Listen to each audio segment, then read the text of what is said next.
Hello everyone, welcome to the Scumdog's Kennel. I'm your host, Chris Williams, and in today's Cryptid Corner of Me episode, I have a couple of very strange, incredibly bizarre stories to tell you all about today. One story that we're going to read first is Furry, White-Faced, Human-Like Cryptid Encountered in Arkansas Woods. Another involving invisible watchers in the Catskill Mountains. Let's get into these articles and have a fun time and read this article with this white-faced human-like cryptid that might be a type of dog man. So let's get into it now. In rural Arkansas, a woman's evening walk turned into a terrifying encounter with a black, fur-covered humanoid figure with a stark white face. Her normally protective dog cowered behind her as the creature shifted in the bushes, moving its head unnaturally before disappearing. With phantom barking, vanishing animals, and signs of an unseen predator, the chilling question remains, was this a Wendigo, a skinwalker, or something else entirely? That opening definitely set the mood for this story, folks, but let's get into the full account before I give my own ideas about this cryptid. My friend told me that her dog has been barking at a specific spot in the woods. She decided to go for a walk later, and as it got closer to nighttime, she heard a lot of dogs barking, even though she lives in a very remote area. She began whistling and calling for the dogs, running towards the sounds because she loves feeding stray animals. Okay, folks, I think a lot of people might do the same thing as this woman, but remember, this is the middle of the night, and for all you know, folks, these dogs might be wild dogs and they might attack you. I've met wild dogs before, folks, and they can be very vicious. Either way, I feel that this woman basically was, biting off more than she could chew, especially with what actually happened, apparently. So let's read on with her story. Her dog usually protects her and stands between her and any threats, but this time he started barking and growling. Positioning himself behind her, she then saw something similar to the drawing above, which she kindly shared with us. She described it as furry, with a humanoid bone structure, but wrong. It was entirely black, except for its white face. She noted that it was hunched over on all fours, but taller than she was, and, bushes obscured it. She believes that if she wasn't imagining it, the creature knew she saw it because it was moving its weird little head, her words. I believe the article was saying that she believes she wasn't imagining it, folks, because it says she believes if she wasn't imagining it, kind of makes it more hard to understand what they were basically trying to say. So it would say she was trying to say she believes she wasn't imagining this thing. And as you can see from the picture itself, this is rather horrifying. It looks like a cross between a Bigfoot and a dogman, folks. It could have been a juvenile Bigfoot, especially with the white face, that looked, human-like. But it does give off, basically, maybe the image of a wolfman as well. So, what was this? A dogman? Or is it possible it's Bigfoot, a Wendigo, or even a skinwalker that this woman witnessed? Either way, this witness's sketch does give us an idea that if you encountered it, you'd probably be terrified. But let's finish off her story now. When she turned to walk away, she heard rustling behind her. She turned back, but the creature was gone. Once she got closer to her house, her cat ran to her and walked beside her. However, when they reached her yard, the cat suddenly bolted away. It might be worth mentioning that something had been attacking her cats on the porch, and her dog was barking at the door. I suggested the idea of a Wendigo, but she mentioned it didn't have antlers, which would still explain the phantom barking of the dogs. We also considered the possibility of skinwalkers. What could this creature be, and what can she do to protect herself, her family, and her pets from it? She lives in northern Arkansas. Well, folks, she could talk to various experts, like basically the people at phantomsandmonsters.com, as well as maybe getting her contact with maybe some sort of Indian shaman. If indeed this is some sort of skinwalker, he could possibly tell her what to do. There are also other people that she could contact, perhaps maybe various other paranormal research groups that could also basically give her a hand. Either way, folks, I hope this woman will eventually basically be all right and that this thing stops, harassing her. I'm saying harassing because if this thing is killing and eating her cats, then I would say that indeed it's basically not leaving her alone. Either way, folks, let's move on to the next article. Invisible watchers of the Catskill Mountains into exactly what various witnesses, or basically, this witness's story has to say about it, folks. So let's get into the article and hear exactly what's going on in, the Catskill Mountains and what possibly could be the culprits.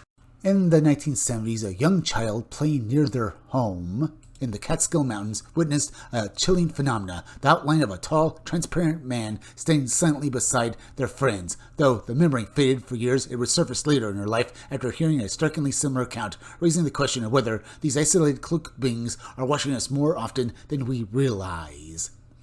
Let's get into the full account now. I had a bizarre experience in the Catskill Mountains in upstate New York. If you're not familiar with the Catskills, they are known for their dense woods, low population, and a true immersion in nature. Back in the 1970s, we had the freedom to roam and spent a lot of time outside. I remember it being a gorgeous, sunny day with the maple leaves turning bright red, orange, yellow, and some still green. So it sounds like a typical child story, folks, but it's about to get very strange as this woman was going to see this invisible entity. I would say that, well, at this point, folks, it sounds like possibly a Glimmerman encounter. So let's read on and see if there's any differences between this encounter and other people have said, well, about theirs over the years.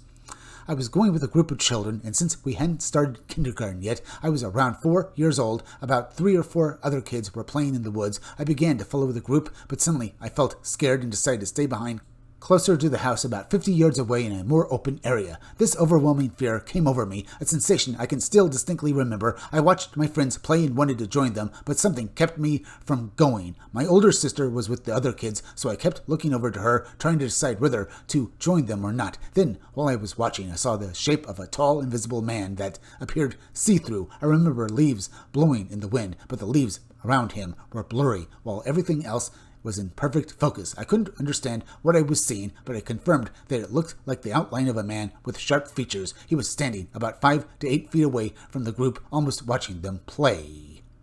I kept looking at this figure for what felt like at least 5 minutes, or as a child would say, a while. I then started yelling and calling for my sister to come back. She could hear that I was worried as I kept shouting, "A man is next to you." With my legs feeling heavy, I began running closer to the house, and that's when all the other children started running and following me. They kept asking what I saw, and I replied, "A man, but you can see through him."